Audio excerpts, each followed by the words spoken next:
This recording is an Ex-Fonte production for the purpose of research, study, and discussion.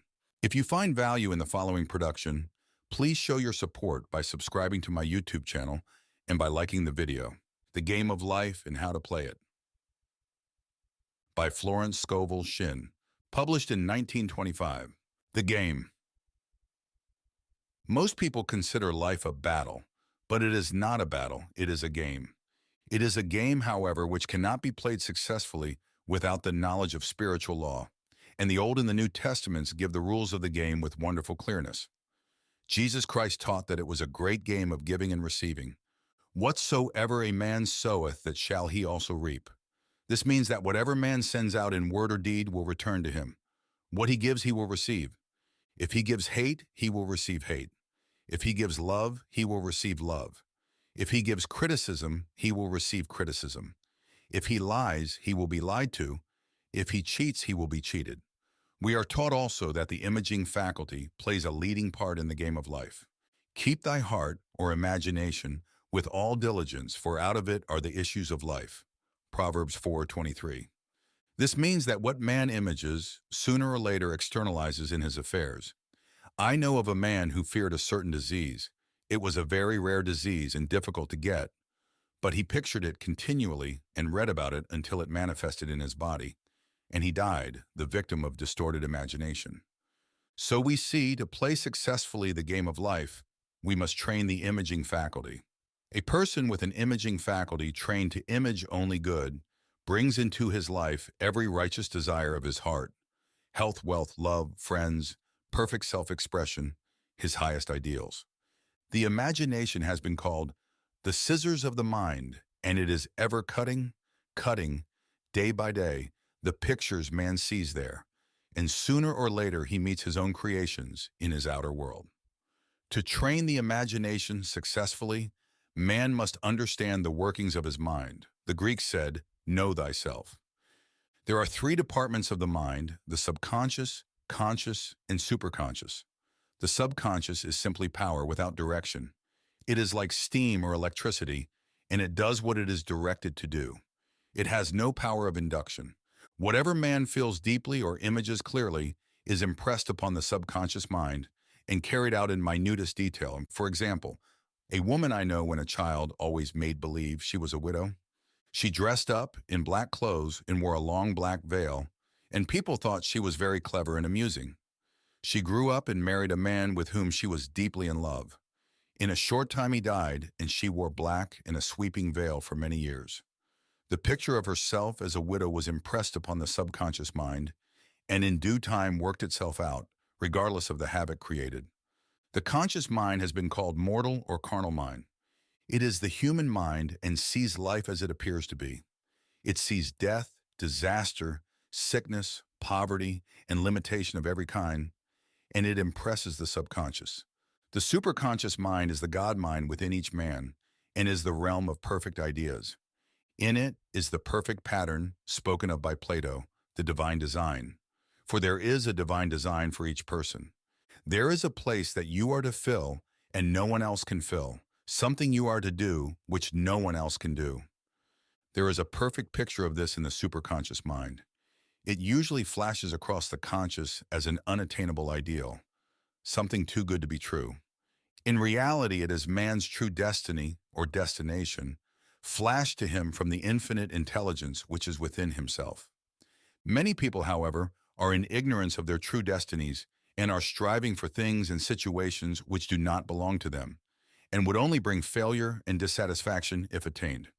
For example, a woman came to me and asked me to speak the word that she would marry a certain man with whom she was very much in love. She called him A.B. I replied that this would be a violation of spiritual law, but that I would speak the word for the right man, the divine selection, the man who belonged to her by divine right. I added, if A.B. is the right man, you can't lose him, and if he isn't, you will receive his equivalent.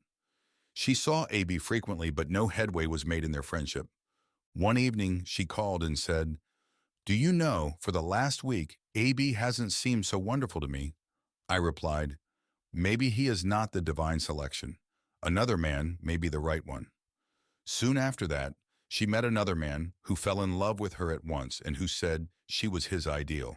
In fact, he said all the things that she had always wished AB would say to her. She remarked, "It was quite uncanny."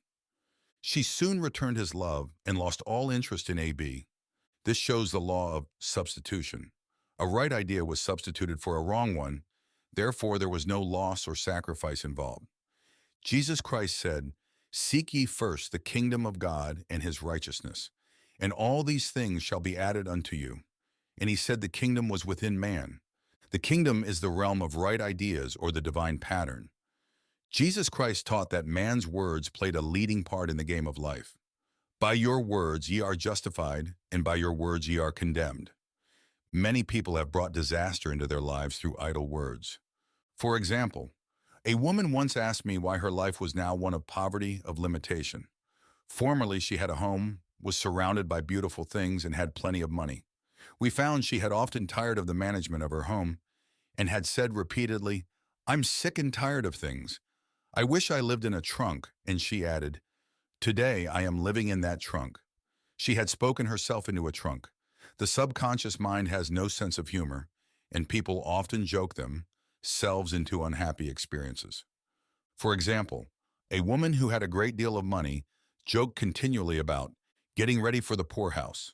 In a few years, she was almost destitute, having impressed the subconscious mind with a picture of lack and limitation. Fortunately, the law works both ways, and a situation of lack may be changed to one of plenty. For example, a woman came to me one hot summer's day for a treatment for prosperity. She was worn out, dejected, and discouraged. She said she possessed just $8 in the world. I said, "Good. We'll bless the $8 and multiply them as Jesus Christ multiplied the loaves and the fishes. For he taught that every man had the power to bless and to multiply, to heal and to prosper." She said, "What shall I do next?" I replied, "Follow intuition. Have you a hunch to do anything or to go anywhere?" Intuition means intuition, or to be taught from within. It is man's unerring guide, and I will deal more fully with its laws in a following chapter. The woman replied, "I don't know. I seem to have a hunch to go home. I've just enough money for car fare." Her home was in a distant city and was one of lack and limitation, and the reasoning mind, or intellect, would have said, "Stay in New York and get work and make some money." I replied, "Then go home. Never violate a hunch." I spoke the following words for her. "Infinite Spirit, open the way for great abundance, for she is an irresistible magnet for all that belongs to her by divine right." I told her to repeat it continually also. She left for home immediately. In calling on a woman one day, she linked up with an old friend of her family. Through this friend, she received thousands of dollars in a most miraculous way. She has said to me often, "Tell people about the woman who came to you with $8 and a hunch." There is always plenty on man's pathway, but it can only be brought into manifestation through desire, faith, or the spoken word. Jesus Christ brought out clearly that man must make the first move. "Ask, and it shall be given you. Seek, and ye shall find. Knock, and it shall be opened unto you." Matthew 7:7. In the scriptures we read, "Concerning the works of my hands command ye me." Infinite intelligence, God, is ever ready to carry out man's smallest or greatest demands. Every desire, uttered or unexpressed, is a demand. We are often startled by having a wish suddenly fulfilled. For example, one Easter, having seen many beautiful rose trees in the florist's windows, I wished I would receive one, and for an instant saw it mentally being carried in the door. Easter came, and with it a beautiful rose tree. I thanked my friend the following day and told her it was just what I had wanted. She replied, "I didn't send you a rose tree, I sent you lilies." The man had mixed the order and sent me a rose tree simply because I had started the law in action, and I had to have a rose tree. Nothing stands between man and his highest ideals and every desire of his heart, but doubt and fear. When man can wish without worrying, every desire will be instantly fulfilled. I will explain more fully in a following chapter the scientific reason for this, and how fear must be erased from the consciousness. It is man's only enemy: fear of lack, fear of failure, fear of sickness, fear of loss, and a feeling of insecurity on some plane. Jesus Christ said, "Why are ye fearful? O ye of little faith. Matthew 8:26. So we can see we must substitute faith for fear is only inverted faith. It is faith in evil instead of good. The object of the game of life is to see clearly one's good and to obliterate all mental pictures of evil. This must be done by impressing the subconscious mind with a realization of good. A very brilliant man who has attained great success told me he had suddenly erased all fear from his consciousness by reading a sign which hung in a room. He saw printed in large letters this statement, "Why worry? It will probably never happen." These words were stamped indelibly upon his subconscious mind, and he has now a firm conviction that only good can come into his life. Therefore, only good can manifest. In the following chapter, I will deal with the different methods of impressing the subconscious mind.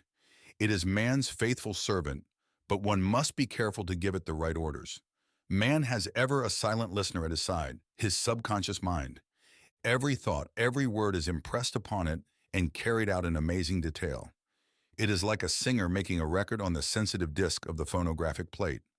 Every note and tone of the singer's voice is registered. If he coughs or hesitates, it is registered also. So let us break all the old bad records in the subconscious mind, the records of our lives which we do not wish to keep, and make new and beautiful ones. Speak these words aloud with power and conviction. I now smash and demolish, by my spoken word, every untrue record in my subconscious mind. They shall return to the dust heap of their native nothingness, for they came from my own vain imaginings. I now make my perfect records through the Christ within, the records of health, wealth, love, and perfect self-expression. This is the square of life, the game, completed. In the following chapters, I will show how man can change his conditions by changing his words. Any man who does not know the power of the word is behind the times. Death and life are in the power of the tongue. Proverbs 18:21. The law of prosperity. Yea, the Almighty shall be thy defense, and thou shalt have plenty of silver. One of the greatest messages given to the race through the scriptures is that God is man's supply, and that man can release through his spoken word all that belongs to him by divine right. He must, however, have perfect faith in his spoken word. Isaiah said, My word shall not return unto me void, but shall accomplish that whereunto it is sent. We know now that words and thoughts are a tremendous vibratory force, ever molding man's body and affairs. A woman came to me in great distress and said she was to be sued on the 15th of the month for $3,000. She knew no way of getting the money and was in despair. I told her God was her supply and that there is a supply for every demand. So I spoke the word. I gave thanks that the woman would receive $3,000 at the right time in the right way. I told her she must have perfect faith and act her perfect faith. The 15th came, but no money had materialized. She called me on the phone and asked what she was to do. I replied, It is Saturday, so they won't sue you today. Your part is to act rich, thereby showing perfect faith that you will receive it by Monday. She asked me to lunch with her to keep up her courage. When I joined her at a restaurant, I said, This is no time to economize. Order an expensive luncheon. Act as if you have already received the $3,000. All things whatsoever ye ask in prayer, believing ye shall receive. You must act as if you had already received. The next morning, she called me on the phone and asked me to stay with her during the day. I said, No, you are divinely protected and God is never too late. In the evening, she phoned again, greatly excited, and said, My dear, a miracle has happened. I was sitting in my room this morning when the doorbell rang. I said to the maid, Don't let anyone in. The maid, however, looked out the window and said, It's your cousin with the long white beard. So I said, Call him back. I would like to see him. He was just turning the corner when he heard the maid's voice and he came back. He talked for about an hour, and just as he was leaving, he said, Oh, by the way, how are finances? I told him I needed the money, and he said, Why, my dear, I will give you $3,000 the first of the month. I didn't like to tell him I was going to be sued. What shall I do? I won't receive it till the first of the month, and I must have it tomorrow. I said, I'll keep on treating. I said, Spirit is never too late. I give thanks she has received the money on the invisible plane and that it manifests on time. The next morning, her cousin called her up and said, Come to my office this morning, and I will give you the money.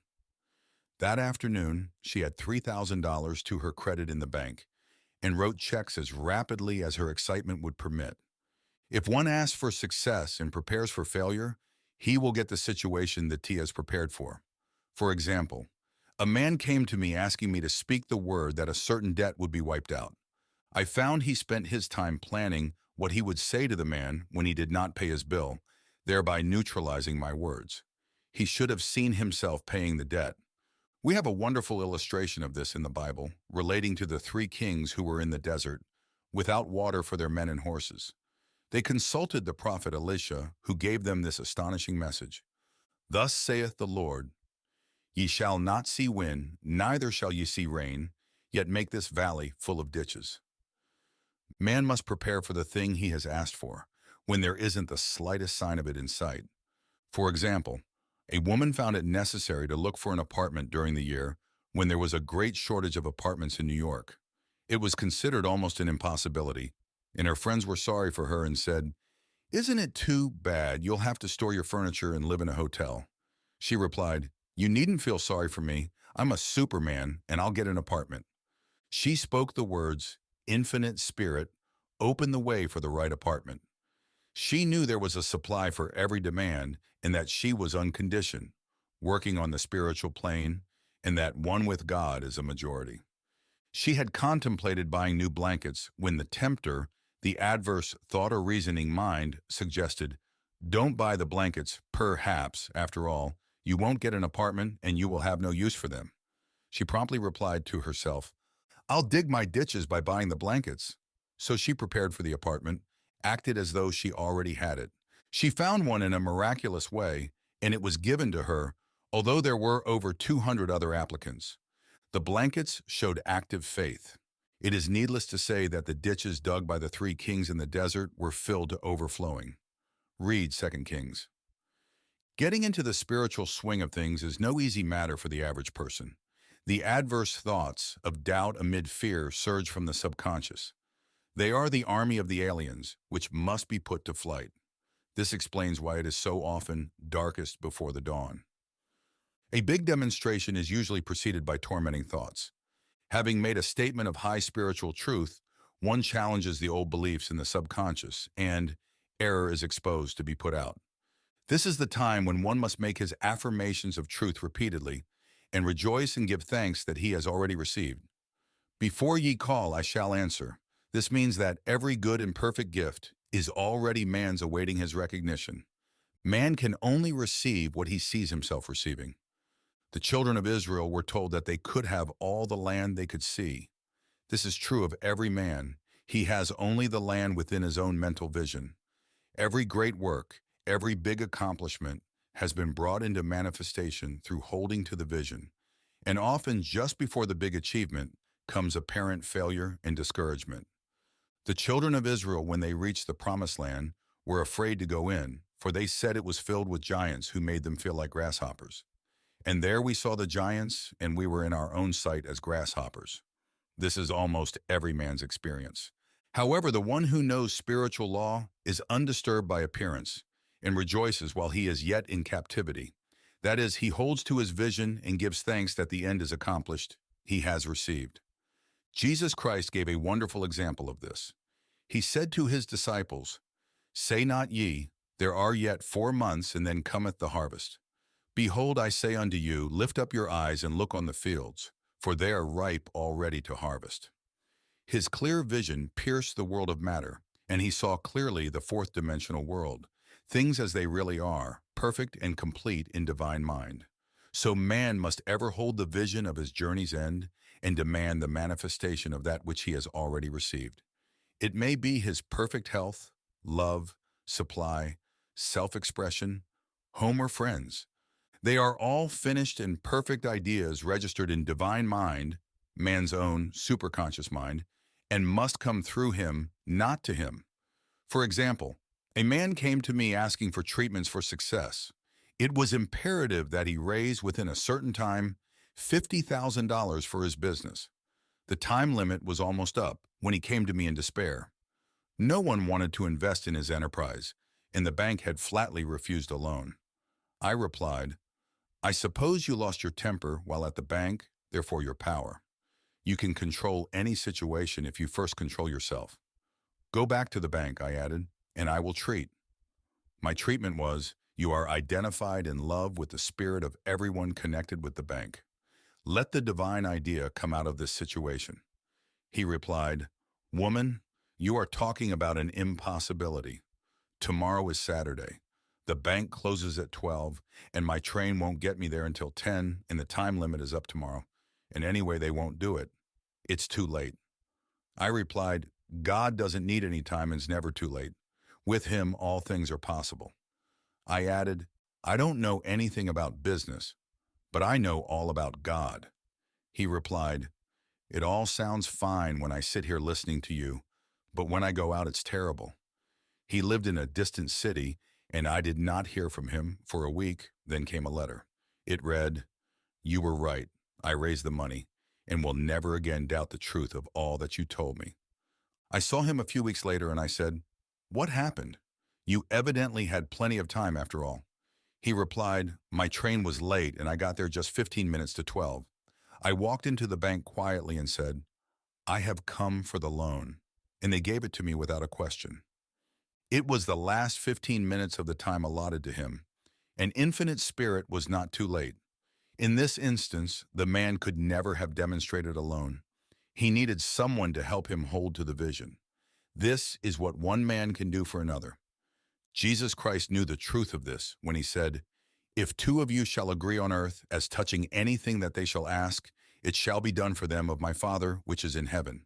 One gets too close to his own affairs and becomes doubtful and fearful.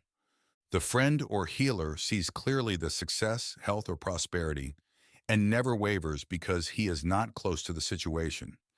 It is much easier to demonstrate for someone else than for oneself, so a person should not hesitate to ask for help if he feels himself wavering.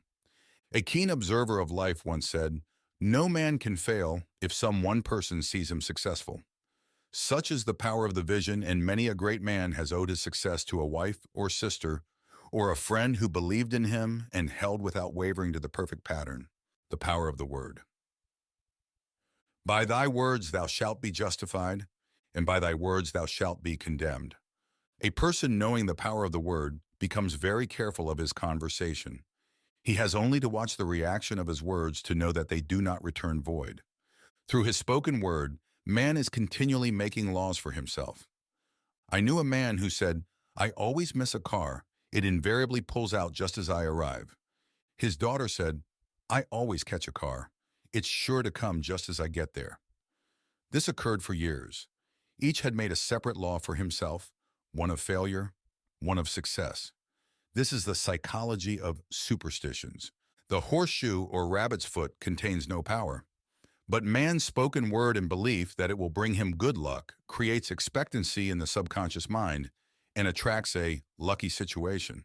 I find, however, this will not work when man has advanced spiritually and knows a higher law. One cannot turn back and must put away graven images. For example, 2 men in my class had had great success in business for several months, when suddenly everything went to smash. We tried to analyze the situation, and I found instead of making their affirmations and looking to God for success and prosperity, they had each bought a lucky monkey. I said, Oh, I see, you have been trusting in the lucky monkeys instead of God. Put away the lucky monkeys and call on the law of forgiveness, for man has power to forgive or neutralize his mistakes. They decided to throw the lucky monkeys down a coal hole, and all went well again. This does not mean, however, that one should throw away every lucky ornament or horseshoe about the house, but he must recognize that the power back of it is the one and only power, God, and that the object simply gives him a feeling of expectancy. I was with a friend one day who was in deep despair. In crossing the street, she picked up a horseshoe. Immediately, she was filled with joy and hope. She said God had sent her the horseshoe in order to keep up her courage. It was indeed, at that moment, about the only thing that could have registered in her consciousness. Her hope became faith, and she ultimately made a wonderful demonstration. I wish to make the point clear that the men previously mentioned were depending on the monkeys alone, while this woman recognized the power back of the horseshoe. I know in my own case, It took a long while to get out of a belief that a certain thing brought disappointment. If the thing happened, disappointment invariably followed. I found the only way I could make a change in the subconscious was by asserting, there are not two powers. There is only one power, God. Therefore, there are no disappointments, and this thing means a happy surprise. I noticed a change at once, and happy surprises commenced coming my way. I have a friend who said nothing could induce her to walk under a ladder. I said, if you are afraid, you are giving in to a belief in two powers, good and evil, instead of one. As God is absolute, there can be no opposing power, unless man makes the false of evil for himself. To show you believe in only one power, God, and that there is no power or reality in evil, walk under the next ladder you see. Soon after, she went to her bank. She wished to open her box in the safe deposit vault, and there stood a ladder on her pathway. It was impossible to reach the box without passing under the ladder. She quailed with fear and turned back. She could not face the lion on her pathway. However, when she reached the street, my words rang in her ears and she decided to return and walk under it. It was a big moment in her life, for ladders had held her in bondage for years. She retraced her steps to the vault, and the ladder was no longer there. This so often happens. If one is willing to do a thing he is afraid to do, he does not have to. It is the law of non-resistance, which is so little understood. Someone has said that courage contains genius and magic. Face a situation fearlessly, and there is no situation to face. It falls away of its own weight. The explanation is that fear attracted the ladder on the woman's pathway, and fearlessness removed it. Thus, the invisible forces are ever working for man, who is always pulling the strings, himself though he does not know it. Owing to the vibratory power of words, whatever man voices, he begins to attract. People who continually speak of disease invariably attract it. After man knows the truth, he cannot be too careful of his words. For example, I have a friend who often says on the phone, "Do come to see me and have a fine old-fashioned chat." This old-fashioned chat means an hour of about 500 to 1,000 destructive words. The principal topics being loss, lack, failure, and sickness. I reply, "No, I thank you. I've had enough old-fashioned chats in my life. They are too expensive, but I will be glad to have a new-fashioned chat and talk about what we want, not what we don't want." There is an old saying that man only dares use his words for three purposes: to heal, bless, or prosper. What man says of others will be said of him, and what he wishes for another, he is wishing for himself. Curses, like chickens, come home to roost. If a man wishes someone bad luck, he is sure to attract bad luck himself. If he wishes to aid someone to success, he is wishing and aiding himself to success. The body may be renewed and transformed through the spoken word and clear vision, and disease be completely wiped out of the consciousness. The metaphysician knows that all disease has a mental correspondence, and in order to heal the body, one must first heal the soul. The soul is the subconscious mind, and it must be saved from wrong thinking. In the 23rd Psalm we read, "He restoreth my soul." This means that the subconscious mind or soul must be restored with the right ideas, and the mystical marriage is the marriage of the soul and the spirit, or the subconscious and superconscious mind. They must be one. When the subconscious is flooded with the perfect ideas of the superconscious, God and man are one. I and the Father are one. That is, he is one with the realm of perfect ideas. He is the man made in God's likeness and image, imagination, and is given power and dominion over all created things, his mind, body, and affairs. It is safe to say that all sickness and unhappiness come from the violation of the law of love. A new commandment I give unto you, love one another, and in the game of life, love or goodwill takes every trick. For example, a woman I know had for years an appearance of a terrible skin disease. The doctors told her it was incurable, and she was in despair. She was on the stage, and she feared she would soon have to give up her profession, and she had no other means of support. She, however, procured a good engagement, and on the opening night made a great hit. She received flattering notices from the critics and was joyful and elated. The next day she received a notice of dismissal. A man in the cast had been jealous of her success and had caused her to be sent away. She felt hatred and resentment taking complete possession of her, and she cried out, "Oh God, don't let me hate that man." That night she worked for hours in the silence. She said, "I soon came into a very deep silence. I seemed to be at peace with myself, with the man, and with the whole world. I continued this for 2 following nights, and on the 3rd day I found I was healed completely of the skin disease. In asking for love or goodwill, she had fulfilled the law, for love is the fulfilling of the law, and the disease which came from subconscious resentment was wiped out. Continual criticism produces rheumatism, as critical, inharmonious thoughts cause unnatural deposits in the blood, which settle in the joints. False growths are caused by jealousy, hatred, unforgiveness, fear, etc. Every disease is caused by a mind not at ease. I said once in my class, there is no use asking anyone, "What's the matter with you?" We might just as well say, "Who's the matter with you?" Unforgiveness is the most prolific cause of disease. It will harden arteries or liver and affect the eyesight. In its train are endless ills. I called on a woman one day who said she was ill from having eaten a poisoned oyster. I replied, "Oh no, the oyster was harmless. You poisoned the oyster. What's the matter with you?" She answered, "Oh, about 19 people." She had quarreled with 19 people and had become so inharmonious that she attracted the wrong oyster. Any inharmony on the external indicates there is a mental inharmony. As within, so without. Man's only enemies are within himself, and a man's foes shall be they of his own household. Personality is one of the last enemies to be overcome, as this planet is taking its initiation in love. It was Christ's message, peace on earth, goodwill towards man. The enlightened man, therefore, endeavors to perfect himself upon his neighbor. His work is with himself to send out goodwill and blessings to every man.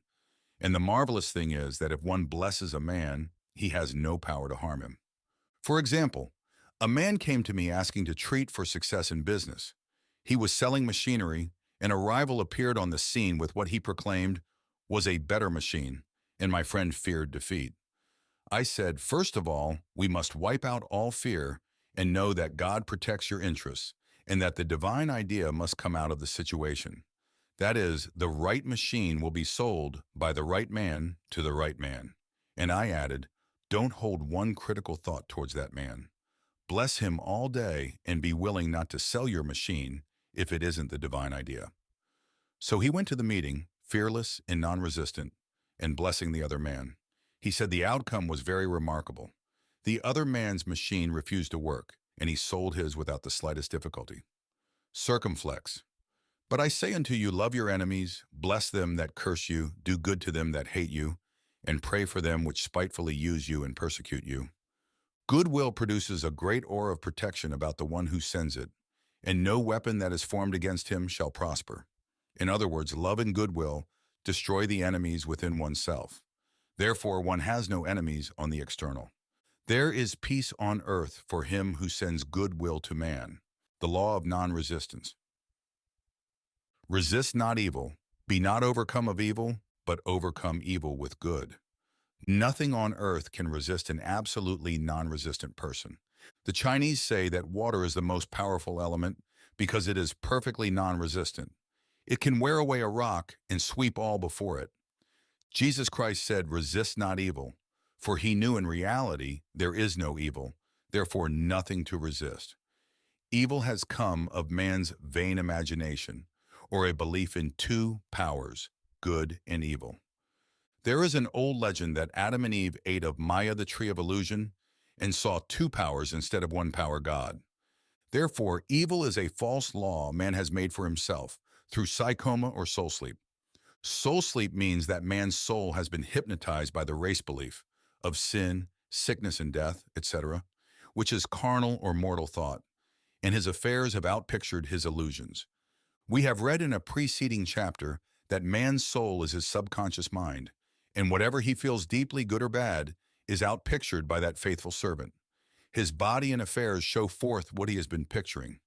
The sick man has pictured sickness, the poor man, poverty, the rich man, wealth. People often say, why does a little child attract illness when it is too young even to know what it means? I answer that children are sensitive and receptive to the thoughts of others about them and often outpicture the fears of their parents. I heard a metaphysician once say, if you do not run your subconscious mind yourself, someone else will run it for you. Mothers often unconsciously attract illness and disaster to their children by continually holding them in thoughts of fear and watching for symptoms. For example, a friend asked a woman if her little girl had had the measles. She replied promptly, "Not yet." This implied that she was expecting the illness and therefore preparing the way for what she did not want for herself and child. However, the man who is centered and established in right thinking, the man who sends out only goodwill to his fellow man, and who is without fear, cannot be touched or influenced by the negative thoughts of others. In fact, he could then receive only good thoughts, as he himself sends forth only good thoughts. Resistance is hell, for it places man in a state of torment. A metaphysician once gave me a wonderful recipe for taking every trick in the game of life. It is the acme of non-resistance. He gave it in this way. At one time in my life, I baptized children, and of course they had many names. Now I no longer baptize children, but I baptize at events, but give every event the same name. If I have a failure, I baptize it success in the name of the Father, and of the Son, and of the Holy Ghost. In this, we see the great law of transmutation, founded on non-resistance. Through his spoken word, every failure was transmuted into success. For example, a woman who required money and who knew the spiritual law of opulence was thrown continually in a business way with a man who made her feel very poor. He talked lack and limitation, and she commenced to catch his poverty thoughts, so she disliked him and blamed him for her failure. She knew in order to demonstrate her supply, she must first feel that she had received. A feeling of opulence must precede its manifestation.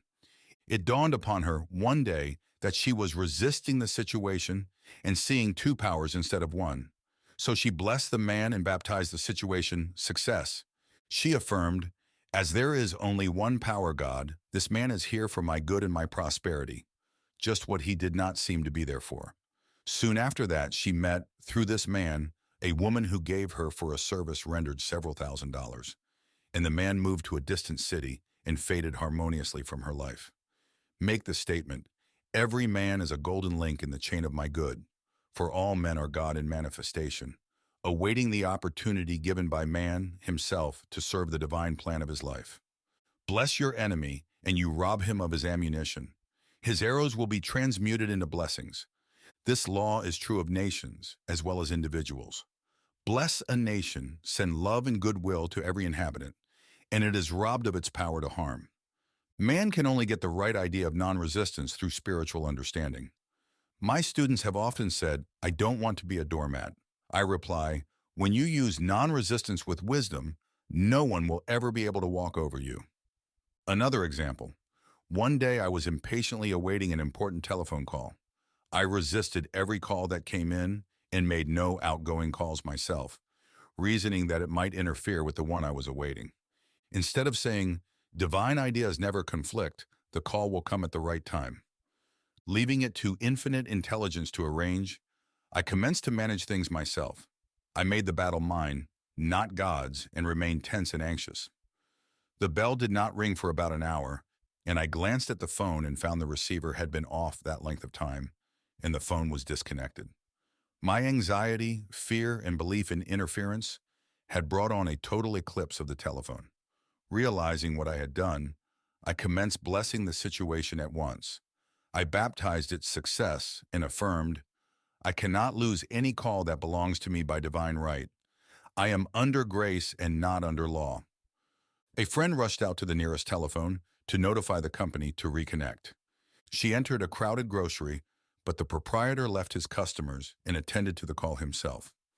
My phone was connected at once, and 2 minutes later, I received a very important call, and about an hour afterward, the one I had been awaiting. One is ships come in over a calm sea. So long as man resists a situation, he will have it with him. If he runs away from it, it will run after him. For example, I repeated this to a woman one day, and she replied, "How true that is. I was unhappy at home. I disliked my mother, who was critical and domineering. So I ran away and was married. But I married my mother, for my husband was exactly like my mother, and I had the same situation to face again. Agree with thine adversary quickly. That means agree that the adverse situation is good, be undisturbed by it, and it falls away of its own weight. None of these things move me is a wonderful affirmation. The inharmonious situation comes from some inharmony within man himself. When there is in him no emotional response to an inharmonious situation, it fades away forever from his pathway. So we see man's work as ever with himself. People have said to me, give treatments to change my husband or my brother. I reply, no, I will give treatments to change you. When you change, your husband and your brother will change. One of my students was in the habit of lying. I told her it was a failure method and if she lied, she would be lied to. She replied, I don't care, I can't possibly get along without lying. One day she was speaking on the phone to a man with whom she was very much in love. She turned to me and said, I don't trust him. I know he's lying to me. I replied, well, you lie yourself, so someone has to lie to you, and you will be sure it will be just the person you want the truth from. Sometime after that, I saw her, and she said, I'm cured of lying. I questioned, what cured you? She replied, I have been living with a woman who lied worse than I did. One is often cured of his faults by seeing them in others. Life is a mirror, and we find only ourselves reflected in our associates. Living in the past is a failure method and a violation of spiritual law. Jesus Christ said, behold, now is the accepted time. Now is the day of salvation. Lot's wife looked back and was turned into a pillar of salt. The robbers of time are the past and the future. Man should bless the past and forget it, if it keeps him in bondage, and bless the future, knowing it has in store for him endless joys. But fully am the now. For example, a woman came to me complaining that she had no money with which to buy Christmas gifts. She said, last year was so deferent. I had plenty of money and gave lovely presents, and this year I have scarcely a cent. I replied, you will never demonstrate money while you are pathetic and live in the past. Live fully in the now and get ready to give Christmas presents. Dig your ditches and the money will come. She exclaimed, I know what to do. I will buy some tinsel twine, Christmas seals, and wrapping paper. I replied, do that, and the presents will come and stick themselves to the Christmas seals. This too was showing financial fearlessness and faith in God, as the reasoning mind said, keep every cent you have, as you are not sure you will get any more. She bought the seals, paper, and twine, and a few days before Christmas received a gift of several $100s. Buying the seals and twine had impressed the subconscious with expectancy and opened the way for the manifestation of the money. She purchased all the presents in plenty of time. Man must live suspended in the moment. Look well, therefore, to this day, such is the salutation of the dawn. He must be spiritually alert, ever awaiting his leads, taking advantage of every opportunity. One day I said continually, silently, Infinite Spirit, don't let me miss a trick, and something very important was told to me that evening. It is most necessary to begin the day with right words. Make an affirmation immediately upon waking. For example, thy will be done this day. Today is a day of completion. I give thanks for this perfect day. Miracle shall follow miracle, and wonders shall never cease. Make this a habit, and one will see wonders and miracles come into his life. One morning I picked up a book and read, Look with wonder at that which is before you. It seemed to be my message for the day, so I repeated again and again, Look with wonder at that which is before you. At about noon, a large sum of money was given me, which I had been desiring for a certain purpose. In a following chapter, I will give affirmations that I have found most effective. However, one should never use an affirmation unless it is absolutely satisfying and convincing to his own consciousness, and often an affirmative is changed to suit different people. For example, the following has brought success to many. I have a wonderful work in a wonderful way. I give wonderful service for wonderful pay. I gave the first two lines to one of my students, and she added the last two. It made a most powerful statement, as there should always be perfect payment for perfect service, and a rhyme sinks easily into the subconscious. She went about singing it aloud, and soon did receive wonderful work in a wonderful way, and gave wonderful service for wonderful pay. Another student, a businessman, took it and changed the word work to business. He repeated, I have a wonderful business in a wonderful way, and I give wonderful service for wonderful pay. That afternoon, he made a $41,000 deal, though there had been no activity in his affairs for months. Every affirmation must be carefully worded and completely cover the ground.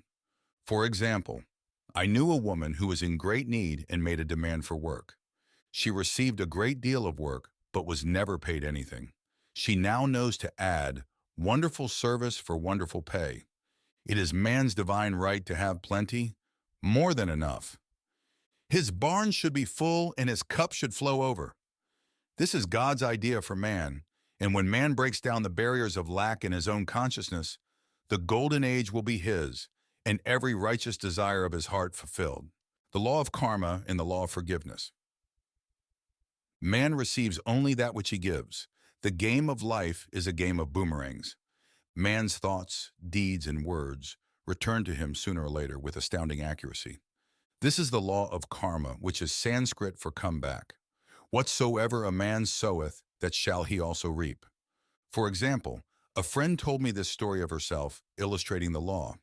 She said, I make all my karma on my aunt. Whatever I say to her, someone says to me. I am often irritable at home, and one day said to my aunt, who was talking to me during dinner, no more talk, I wish to eat in peace. The following day, I was lunching with a woman with whom I wished to make a great impression. I was talking animatedly when she said, no more talk, I wish to eat in peace. My friend is high in consciousness, so her karma returns much more quickly than to one on the mental plane. The more man knows, the more he is responsible for. And a person with a knowledge of spiritual law, which he does not practice, suffers greatly in consequence. The fear of the Lord, law, is the beginning of wisdom. If we read the word Lord law, it will make many passages in the Bible much clearer. Vengeance is mine, I will repay, saith the Lord. Law. It is the law which takes vengeance, not God. God sees man perfect, created in his own image, imagination, and given power and dominion. This is the perfect idea of man, registered in divine mind, awaiting man's recognition. For man can only be what he sees himself to be, and only attain what he sees himself attaining. Nothing ever happens without an onlooker is an ancient saying. Man sees first his failure or success, his joy or sorrow, before it swings into visibility from the scene set in his own imagination. We have observed this in the mother picturing disease for her child, or a woman seeing success for her husband. Jesus Christ said, and ye shall know the truth, and the truth shall make you free. So we see freedom from all unhappy conditions comes through knowledge, a knowledge of spiritual law. Obedience precedes authority, and the law obeys man when he obeys the law. The law of electricity must be obeyed before it becomes man's servant. When handled ignorantly, it becomes man's deadly foe. So with the laws of mind. For example, a woman with a strong personal will wished she owned a house which belonged to an acquaintance, and she often made mental pictures of herself living in the house. In the course of time, the man died and she moved into the house. Several years afterwards, coming into the knowledge of spiritual law, she said to me, do you think I had anything to do with that man's death? I replied, yes, your desire was so strong, everything made way for it, but you paid your karmic debt. Your husband, whom you loved devotedly, died soon after, and the house was a white elephant on your hands for years. The original owner, however, could not have been affected by her thoughts had he been positive in the truth, nor her husband, but they were both under karmic law. The woman should have said, feeling the great desire for the house, infinite intelligence, give me the right house, equally as charming as this, the house which is mine by divine right. The divine selection would have given perfect satisfaction and brought good to all. The divine pattern is the only safe pattern to work by. Desire is a tremendous force and must be directed in the right channels, or chaos ensues. In demonstrating, the most important step is the first step, to ask aright. Man should always demand only that which is his by divine right. To go back to the illustration, had the woman taken this attitude, if this house I desire is mine, I cannot lose it. If it is not, give me its equivalent. The man might have decided to move out harmoniously, had it been the divine selection for her, or another house would have been substituted. Anything forced into manifestation through personal will is always ill-got and has ever bad success. Man is admonished, "My will be done, not thine." And the curious thing is, man always gets just what he desires when he does relinquish personal will, thereby enabling infinite intelligence to work through him. Stand ye still and see the salvation of the Lord. Law. For example, a woman came to me in great distress. Her daughter had determined to take a very hazardous trip, and the mother was filled with fear. She said she had used every argument, had pointed out the dangers to be encountered, and forbidden her to go. But the daughter became more and more rebellious and determined. I said to the mother, "You are forcing your personal will upon your daughter, which you have no right to do, and your fear of the trip is only attracting it, for man attracts what he fears." I added, "Let go and take your mental hands off. Put it in God's hands and use this statement. I put this situation in the hands of infinite love and wisdom. If this trip is the divine plan, I bless it and no longer resist. But if it is not divinely planned, I give thanks that it is now dissolved and dissipated." A day or two after that, her daughter said to her, "Mother, I have given up the trip," and the situation returned to its native nothingness. It is learning to stand still, which seems so difficult for man. I have dealt more fully with this law in the chapter on non-resistance. I will give another example of sowing and reaping, which came in the most curious way. A woman came to me saying she had received a counterfeit $20 bill given to her at the bank. She was much disturbed, for she said, "The people at the bank will never acknowledge their mistake." I replied, "Let us analyze the situation and find out why you attracted it." She thought a few moments and exclaimed, "I know it. I sent a friend a lot of stage money just for a joke." So the law had sent her some stage money, for it doesn't know anything about jokes. I said, "Now we will call on the law of forgiveness and neutralize the situation." Christianity is founded upon the law of forgiveness. Christ has redeemed us from the curse of the karmic law, and the Christ within each man is his redeemer and salvation from all inharmonious conditions. So I said, "Infinite Spirit, we call on the law of forgiveness and give thanks that she is under grace and not under law, and cannot lose this $20 which is hers by divine right. Now," I said, "go back to the bank and tell them fearlessly that it was given you there by mistake." She obeyed, and to her surprise they apologized and gave her another bill, treating her most courteously. So knowledge of the law gives man power to rub out his mistakes. Man cannot force the external to be what he is not. If he desires riches, he must be rich first in consciousness. For example, a woman came to me asking treatment for prosperity. She did not take much interest in her household affairs, and her home was in great disorder. I said to her, "If you wish to be rich, you must be orderly.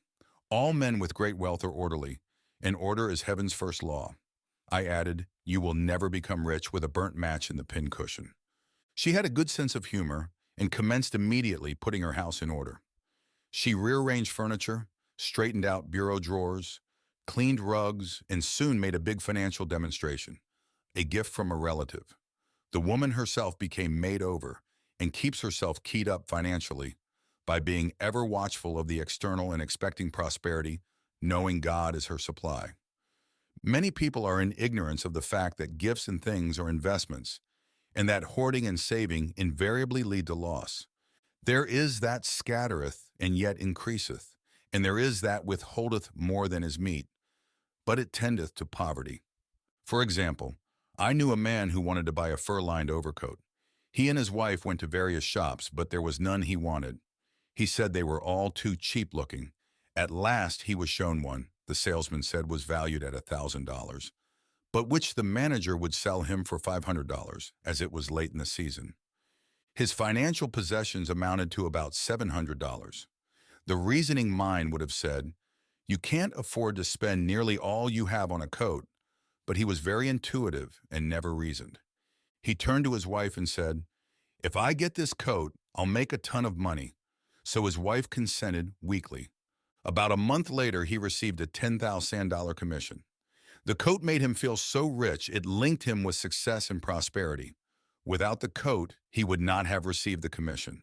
It was an investment paying large dividends. If man ignores these leadings to spend or to give, the same amount of money will go in an uninteresting or unhappy way. For example, a woman told me on Thanksgiving Day she informed her family that they could not afford a Thanksgiving dinner. She had the money but decided to save it. A few days later, someone entered her room and took from the bureau drawer the exact amount the dinner would have cost. The law always stands back of the man who spends fearlessly with wisdom. For example, one of my students was shopping with her little nephew. The child clamored for a toy, which she told him she could not afford to buy. She realized suddenly that she was seeking lack and not recognizing God as her supply. So she bought the toy and on her way home, picked up in the street the exact amount of money she had paid for it. Man's supply is inexhaustible and unfailing when fully trusted, but faith or trust must precede the demonstration. According to your faith be it unto you. Faith is the substance of things hoped for, the evidence of things not seen. For faith holds the vision steady, and the adverse pictures are dissolved and dissipated, and in due season we shall reap if we faint not. Jesus Christ brought the good news, the gospel, that there was a higher law than the law of karma, and that law transcends the law of karma. It is the law of grace or forgiveness. It is the law which frees man from the law of cause and effect, the law of consequence, under grace and not under law. We are told that on this plane, man reaps where he has not sown. The gifts of God are simply poured out upon him.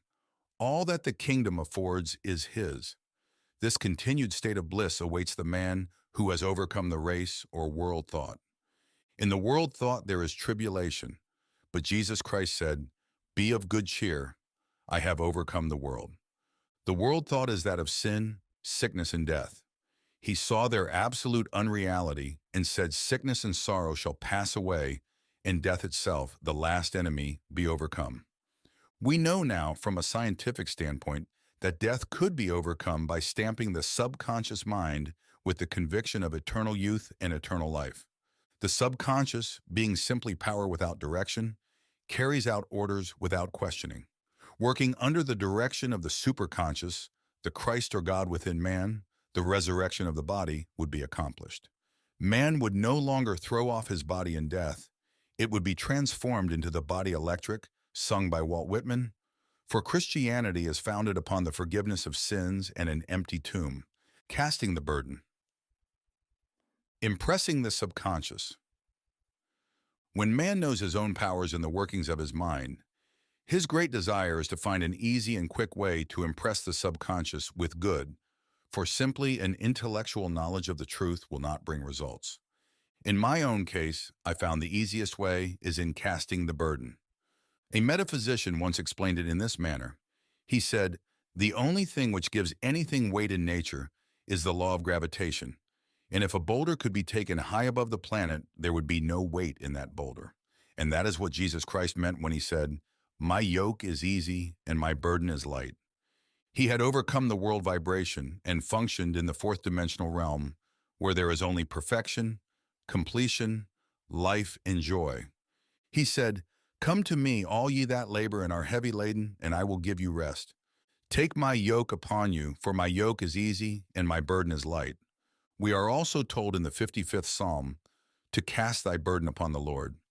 Many passages in the Bible state that the battle is God's, not man's, and that man is always to stand still and see the salvation of the Lord. This indicates that the superconscious mind, or Christ within, is the department which fights man's battle and relieves him of burdens. We see, therefore, that man violates law if he carries a burden, and a burden is an adverse thought or condition, and this thought or condition has its root in the subconscious. It seems almost impossible to make any headway directing the subconscious from the conscious or reasoning mind, as the reasoning mind, the intellect, is limited in its conceptions and filled with doubts and fears.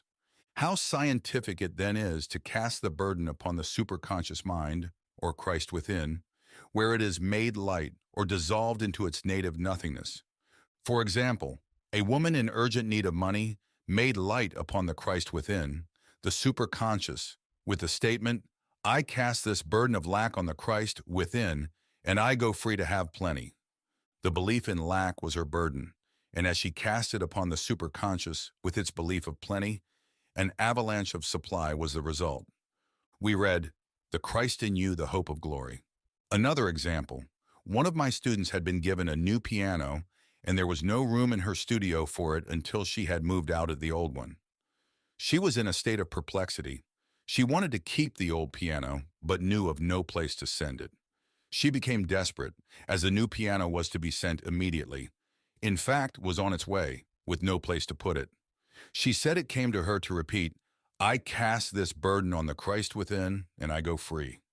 A few moments later, her phone rang, and a woman friend asked if she might rent her old piano, and it was moved out a few minutes before the new one arrived. I knew a woman whose burden was resentment. She said, "I cast this burden of resentment on the Christ within, and I go free to be loving, harmonious, and happy." The almighty superconscious flooded the subconscious with love, and her whole life was changed. For years, resentment had held her in a state of torment and imprisoned her soul, the subconscious mind. The statement should be made over and over and over, sometimes for hours at a time, silently or audibly, with quietness but determination. I have often compared it to winding up a Victrola. We must wind ourselves up with spoken words. I have noticed in casting the burden, after a little while one seems to see clearly. It is impossible to have clear vision while in the throes of carnal mind. Doubts and fear poison the mind and body, and imagination runs riot, attracting disaster and disease. In steadily repeating the affirmation, "I cast this burden on the Christ within and go free," the vision clears, and with it a feeling of relief. And sooner or later comes the manifestation of good, be it health, happiness, or supply. One of my students once asked me to explain the darkness before the dawn. I referred in a preceding chapter to the fact that often, before the big demonstration, everything seems to go wrong, and deep depression clouds the consciousness. It means that out of the subconscious are rising the doubts and fears of the ages. These old derelicts of the subconscious rise to the surface to be put out. It is then that man should clap his cymbals, like Jehoshaphat, and give thanks that he is saved, even though he seems surrounded by the enemy, the situation of lack or disease. The student continued, "How long must one remain in the dark?" And I replied, "Until one can see in the dark, and casting the burden enables one to see in the dark." In order to impress the subconscious, active faith is always essential. Faith without works is dead. In these chapters, I have endeavored to bring out this point. Jesus Christ showed active faith when he commanded the multitude to sit down on the ground before he gave thanks for the loaves and the fishes. I will give another example showing how necessary this step is. In fact, active faith is the bridge over which man passes to his promised land. Through misunderstanding, a woman had been separated from her husband, whom she loved deeply. He refused all offers of reconciliation and would not communicate with her in any way. Coming into the knowledge of spiritual law, she denied the appearance of separation. She made the statement, "There is no separation in divine mind, therefore, cannot be separated from the love and companionship which are mine by divine right." She showed active faith by arranging a place for him at the table every day, thereby impressing the subconscious with a picture of his return. Over a year passed, but she never wavered, and one day he walked in. The subconscious is often impressed through music. Music has a fourth-dimensional quality and releases the soul from imprisonment. It makes wonderful things seem possible and easy of accomplishment. I have a friend who uses her Victrola daily for this purpose. It puts her in perfect harmony and releases the imagination. Another woman often dances while making her affirmations. The rhythm and harmony of music and motion carry her words forth with tremendous power. The student must remember also not to despise the day of small things. Invariably, before a demonstration comes signs of land. Before Columbus reached America, he saw birds and twigs which showed him land was near. So it is with a demonstration. But often the student mistakes it for the demonstration itself and is disappointed. For example, a woman had spoken the word for a set of dishes. Not long afterwards, a friend gave her a dish which was old and cracked. She came to me and said, "Well, I asked for a set of dishes, and all I got was a cracked plate." I replied, The plate was only signs of land. It shows your dishes are coming. Look upon it as birds and seaweed. And not long afterwards, the dishes came. Continually making believe impresses the subconscious. If one makes believe he is rich and makes believe he is successful, in due time he will reap. Children are always making believe, and except ye be converted and become as little children, ye shall not enter the kingdom of heaven. For example, I know of a woman who was very poor, but no one could make her feel poor. She earned a small amount of money from rich friends who constantly reminded her of her poverty and to be careful in saving. Regardless of their admonitions, she would spend all her earnings on a hat or make someone a gift and be in a rapturous state of mind. Her thoughts were always centered on beautiful clothes and rings and things, but without envying others. She lived in the world of the wondrous, and only riches seemed real to her. Before long, she married a rich man, and the rings and things became visible. I do not know whether the man was the divine selection, but opulence had to manifest in her life as she had imaged only opulence. There is no peace or happiness for man until he has erased all fear from the subconscious. Fear is misdirected energy and must be redirected or transmuted into faith. Jesus Christ said, "Why are ye fearful, O ye of little faith? All things are possible to him that believeth." I am asked so often by my students, how can I get rid of fear? I reply, by walking up to the thing you are afraid of. The lion takes its fierceness from your fear. Walk up to the lion and he will disappear. Run away and he runs after you. I have shown in previous chapters how the lion of lack disappeared when the individual spent money fearlessly, showing faith that God was his supply and therefore unfailing. Many of my students have come out of the bondage of poverty and are now bountifully supplied through losing all fear of letting money go out. The subconscious is impressed with the truth that God is the giver and the gift.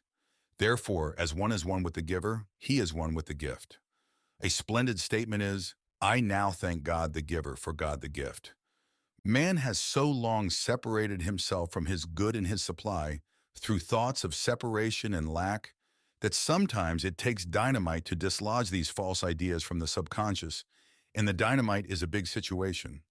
We see in the foregoing illustration how the individual was freed from his bondage by showing fearlessness. Man should watch himself hourly to detect if his motive for action is fear or faith. Choose ye this day whom we shall serve, fear or faith. Perhaps one's fear is of personality. Then do not avoid the people feared. Be willing to meet them cheerfully, and they will either prove golden links in the chain of one's good or disappear harmoniously from one's pathway. Perhaps one's fear is of disease or germs. Then one should be fearless and undisturbed in a germ-laden situation, and he would be immune. One can only contract germs while vibrating at the same rate as the germ, and fear drags men down to the level of the germ. Of course, the disease-laden germ is the product of carnal mind, as all thought must objectify. Germs do not exist in the superconscious or divine mind, therefore are the product of man's vain imagination. In the twinkling of an eye, man's release will come when he realizes there is no power in evil. The material world will fade away. In the fourth dimensional world, the world of the wondrous, will swing into manifestation. And I saw a new heaven and a new earth, and there shall be no more death, neither sorrow nor crying, neither shall there be any more pain, for the former things are passed away. Love. Every man on this planet is taking his initiation in love. A new commandment I give unto you, that ye love one another. Ouspensky states in Tertium Organum that love is a cosmic phenomenon and opens to man the fourth dimensional world, the world of the wondrous. Real love is selfless and free from fear. It pours itself out upon the object of its affection without demanding any return.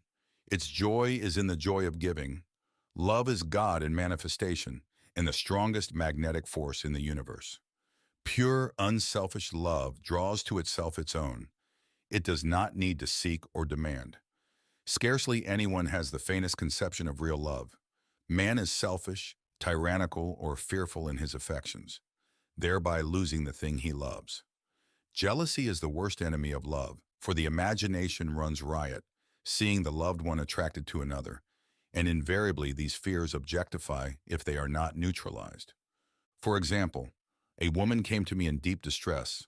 The man she loved had left her for other women and said he never intended to marry her. She was torn with jealousy and resentment and said she hoped he would suffer as he had made her suffer, and added, "How could he leave me when I loved him so much?" I replied, "You are not loving that man, you are hating him," and added, "You can never receive what you have never given. Give a perfect love and you will receive a perfect love. Perfect yourself on this man. Give him a perfect, unselfish love, demanding nothing in return. Do not criticize or condemn, and bless him wherever he is." She replied, "No, I won't bless him unless I know where he is." "Well," I said, "that is not real love. When you send out real love will return to you, either from this man or his equivalent. For if this man is not the divine selection, you will not want him. As you are one with God, you are one with the love which belongs to you by divine right." Several months passed, and matters remained about the same, but she was working conscientiously with herself. I said, "When you are no longer disturbed by his cruelty, he will cease to be cruel, as you are attracting it through your own emotions." Then I told her of a brotherhood in India who never said good morning to each other. They used these words, "I salute the divinity in you." They saluted the divinity in every man and in the wild animals in the jungle, and they were never harmed, for they saw only God in every living thing. I said, "Salute the divinity in this man and say, I see your divine self only. I see you as God sees you, perfect, made in his image and likeness." She found she was becoming more poised and gradually losing her resentment. He was a captain, and she always called him the Cap. One day she said suddenly, "God bless the Cap wherever he is." I replied, "Now, that is real love, and when you have become a complete circle and are no longer disturbed by the situation, you will have his love or attract its equivalent." I was moving at this time and did not have a telephone, so was out of touch with her for a few weeks when one morning I received a letter saying, "We are married." At the earliest opportunity, I paid her a call. My first words were, "What happened?" "Oh," she exclaimed, "a miracle. One day I woke up and all suffering had ceased. I saw him that evening, and he asked me to marry him. We were married in about a week, and I have never seen a more devoted man." There is an old saying, "No man is your enemy, no man is your friend, every man is your teacher." So one should become impersonal and learn what each man has to teach him, and soon he would learn his lessons and be free. The woman's lover was teaching her selfless love, which every man, sooner or later, must learn. Suffering is not necessary for man's development. It is the result of violation of spiritual law, but few people seem able to rouse themselves from their soul sleep without it. When people are happy, they usually become selfish, and automatically the law of karma is set in action. Man often suffers loss through lack of appreciation. I knew a woman who had a very nice husband, but she said often, "I don't care anything about being married, but that is nothing against my husband. I'm simply not interested in married life." She had other interests and scarcely remembered she had a husband. She only thought of him when she saw him. One day her husband told her he was in love with another woman and left. She came to me in distress and resentment. I replied, "It is exactly what you spoke the word for. You said you didn't care anything about being married. So the subconscious worked to get you unmarried." She said, "Oh yes, I see. People get what they want and then feel very much hurt." She soon became in perfect harmony with the situation and knew they were both much happier apart. When a woman becomes indifferent or critical and ceases to be an inspiration to her husband, he misses the stimulus of their early relationship and is restless and unhappy. A man came to me dejected, miserable, and poor. His wife was interested in the science of numbers and had had him read. It seems the report was not very favorable, for he said, "My wife says I'll never amount to anything because I am a 2. I replied, "I don't care what your number is. You are a perfect idea in divine mind, and we will demand the success and prosperity which are already planned for you by that infinite intelligence." Within a few weeks, he had a very fine position, and a year or two later, he achieved a brilliant success as a writer. No man is a success in business unless he loves his work. The picture the artist paints for love of his art is his greatest work. The potboiler is always something to live down. No man can attract money if he despises it. Many people are kept in poverty by saying, "Money means nothing to me, and I have a contempt for people who have it." This is the reason so many artists are poor. Their contempt for money separates them from it. I remember hearing one artist say of another, "He's no good as an artist, he has money in the bank." This attitude of mind, of course, separates man from his supply. He must be in harmony with a thing in order to attract it. Money is God in manifestation, as freedom from want and limitation. But it must be always kept in circulation and put to right uses. Hoarding and saving react with grim vengeance. This does not mean that man should not have houses and lots, stocks and bonds, for the barns of the righteous man shall be full. It means man should not hoard even the principal if an occasion arises when money is necessary. In letting it go out fearlessly and cheerfully, he opens the way to more to come in, for God is man's unfailing and inexhaustible supply. This is the spiritual attitude towards money, and the great bank of the universal never fails. We see an example of hoarding in the film production of Greed. The woman won $5,000 in a lottery, but would not spend it. She hoarded and saved, let her husband suffer and starve, and eventually she scrubbed floors for a living. She loved the money itself and put it above everything. And one night she was murdered and the money taken from her. This is an example of where love of money is the root of all evil. Money in itself is good and beneficial, but used for destructive purposes, hoarded and saved, or considered more important than love, brings disease and disaster and the loss of the money itself. Follow the path of love, and all things are added, for God is love and God is supply. Follow the path of selfishness and greed, and the supply vanishes or man is separated from it. For example, I knew the case of a very rich woman who hoarded her income. She rarely gave anything away, but bought and bought and bought things for herself. She was very fond of necklaces, and a friend once asked her how many she possessed. She replied, 67. She bought them and put them away, carefully wrapped in tissue paper. Had she used the necklaces, it would have been quite legitimate, but she was violating the law of use. Her closets were filled with clothes she never wore, and jewels which never saw the light. The woman's arms were gradually becoming paralyzed from holding on to things, and eventually she was considered incapable of looking after her affairs, and her wealth was handed over to others to manage. So man, in ignorance of the law, brings about his own destruction. All disease, all unhappiness come from the violation of the law of love. Man's boomerangs of hate, resentment, and criticism come back laden with sickness and sorrow.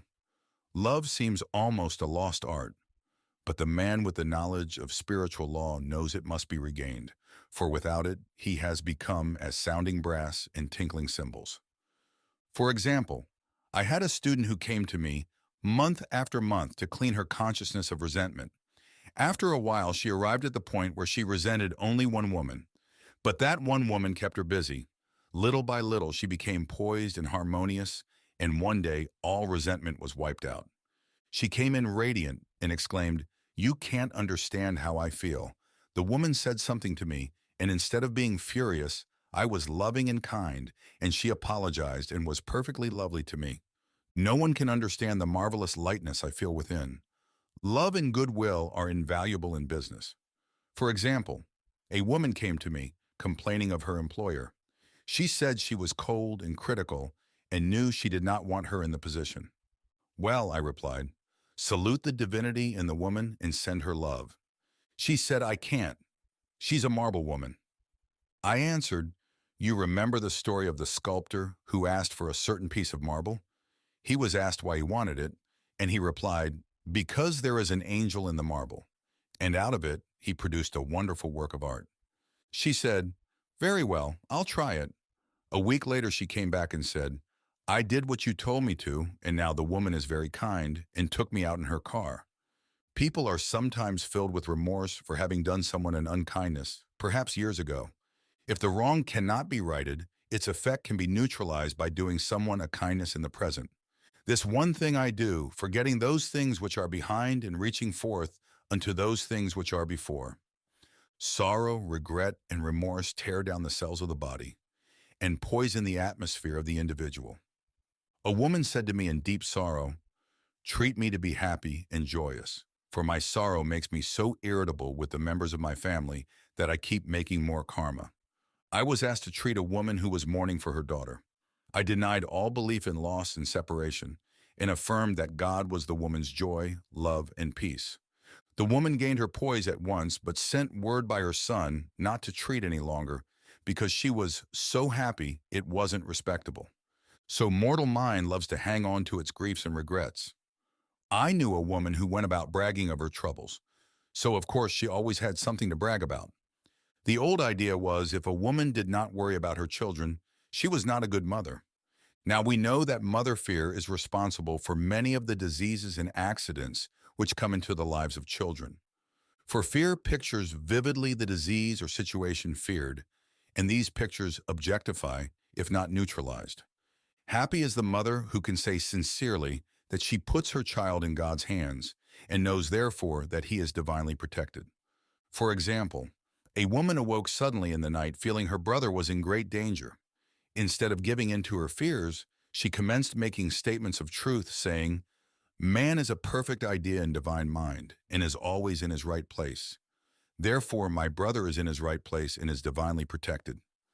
The next day she found that her brother had been in close proximity to an explosion in a mine, but had miraculously escaped. So man is his brother's keeper, in thought, and every man should know that the thing he loves dwells in the secret place of the Most High and abides under the shadow of the Almighty. There shall no evil befall thee, neither shall any plague come nigh thy dwelling. Perfect love casteth out fear. He that feareth is not made perfect in love, and love is the fulfilling of the law. Intuition or guidance. In all thy ways acknowledge him, and he shall direct thy paths. There is nothing too great of accomplishment for the man who knows the power of his word and who follows his intuitive leads. By the word he starts in action unseen forces and can rebuild his body or remold his affairs. It is therefore of the utmost importance to choose the right words, and the student carefully selects the affirmation he wishes to catapult into the invisible. He knows that God is his supply, that there is a supply for every demand, and that his spoken word releases this supply. Ask and ye shall receive. Man must make the first move. Draw nigh to God and he will draw nigh to you. I have often been asked just how to make a demonstration. I reply, speak the word and then do not do anything until you get a definite lead. Demand the lead, saying, "Infinite Spirit, reveal to me the way. Let me know if there is anything for me to do." The answer will come through intuition or hunch, a chance remark from someone, or a passage in a book, etc., etc. The answers are sometimes quite startling in their exactness. For example, a woman desired a large sum of money. She spoke the words, "Infinite Spirit, open the way for my immediate supply. Let all that is mine by divine right now reach me in great avalanches of abundance." Then she added, "Give me a definite lead. Let me know if there is anything for me to do." The thought came quickly. Give a certain friend, who had helped her spiritually, $100. She told her friend, who said, "Wait and get another lead before giving it." So she waited, and that day met a woman who said to her, "I gave someone $1 today. It was just as much for me as it would be for you to give someone 100. This was indeed an unmistakable lead, so she knew she was right in giving the $100. It was a gift which proved a great investment, for shortly after that, a large sum of money came to her in a remarkable way. Giving opens the way for receiving. In order to create activity in finances, one should give. Tithing or giving 1/10 of one's income is an old Jewish custom and is sure to bring increase. Many of the richest men in this country have been tithers, and I have never known it to fail as an investment. The 10th part goes forth and returns blessed and multiplied. But the gift or tithe must be given with love and cheerfulness, for God loveth a cheerful giver. Bills should be paid cheerfully. All money should be sent forth fearlessly and with a blessing. This attitude of mind makes man master of money. It is his to obey, and his spoken word then opens vast reservoirs of wealth. Man himself limits his supply by his limited vision. Sometimes the student has a great realization of wealth but is afraid to act. The vision and action must go hand in hand, as in the case of the man who bought the fur-lined overcoat.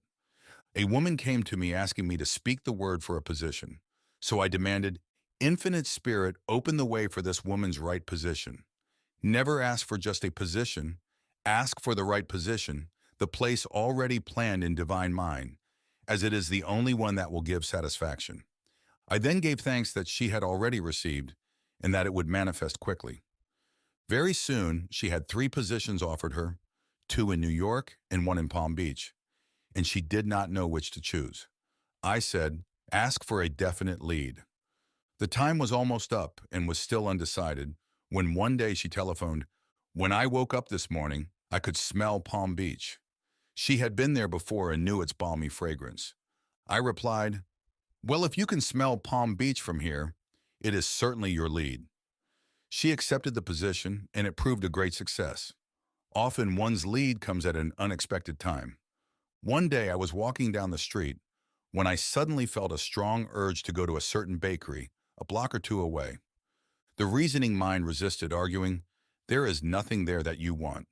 However, I had learned not to reason, so I went to the bakery, looked at everything, and there was certainly nothing there that I wanted.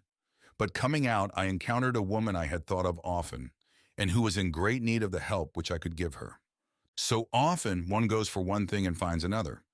Intuition is a spiritual faculty and does not explain, but simply points the way. A person often receives a lead during a treatment. The idea that comes may seem quite irrelevant, but some of God's leadings are mysterious.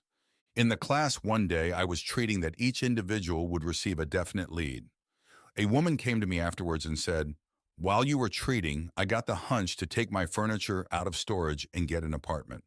The woman had come to be treated for health. I told her I knew in getting a home of her own, her health would improve, and I added, "I believe your trouble, which is a congestion, has come from having things stored away." Congestion of things causes congestion in the body. You have violated the law of use, and your body is paying the penalty. So I gave thanks that divine order was established in her mind, body, and affairs. People little dream of how their affairs react on the body. There is a mental correspondence for every disease. A person might receive instantaneous healing through the realization of his body being a perfect adhered in divine mind, and therefore whole and perfect. But if he continues his destructive thinking, hoarding, hating, fearing, condemning, the disease will return. Jesus Christ knew that all sickness came from sin, but admonished the leper after the healing to go and sin no more, lest a worse thing come upon him. So man's soul, or subconscious mind, must be washed whiter than snow for permanent healing, and the metaphysician is always delving deep for the correspondence. Jesus Christ said, "Condemn not, lest ye also be condemned. Judge not, lest ye be judged." Many people have attracted disease and unhappiness through condemnation of others. What man condemns in others, he attracts to himself. For example, a friend came to me in anger and distress because her husband had deserted her for another woman. She condemned the other woman and said continually, she knew he was a married man and had no right to accept his attentions. I replied, "Stop condemning the woman, bless her, and be through with the situation. Otherwise, you are attracting the same thing to yourself." She was deaf to my words, and a year or two later became deeply interested in a married man herself. Man picks up a live wire whenever he criticizes or condemns, and may expect a shock. Indecision is a stumbling block in many a pathway. In order to overcome it, make the statement repeatedly, "I am always under direct inspiration. I make right decisions quickly." These words impress the subconscious, and soon one finds himself awake and alert, making his right moves without hesitation. I have found it destructive to look to the psychic plane for guidance, as it is the plane of many minds and not the one mind. As man opens his mind to subjectivity, he becomes a target for destructive forces. The psychic plane is the result of man's mortal thought and is on the plane of opposites. He may receive either good or bad messages. The science of numbers and the reading of horoscopes keep man down on the mental or mortal plane, for they deal only with the karmic path. I know of a man who should have been dead years ago, according to his horoscope, but he is alive and a leader of one of the biggest movements in this country for the uplift of humanity. It takes a very strong mind to neutralize a prophecy of evil. The student should declare, "Every false prophecy shall come to naught. Every plan my Father in heaven has not planned shall be dissolved and dissipated. The divine idea now comes to pass. However, if any good message has ever been given one, of coming happiness or wealth, harbor and expect it, and it will manifest sooner or later through the law of expectancy. Man's will should be used to back the universal will. I will that the will of God be done. It is God's will to give every man every righteous desire of his heart, and man's will should be used to hold the perfect vision without wavering.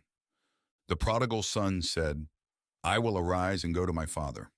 It is indeed often an effort of the will to leave the husks and swine of mortal thinking. It is so much easier for the average person to have fear than faith.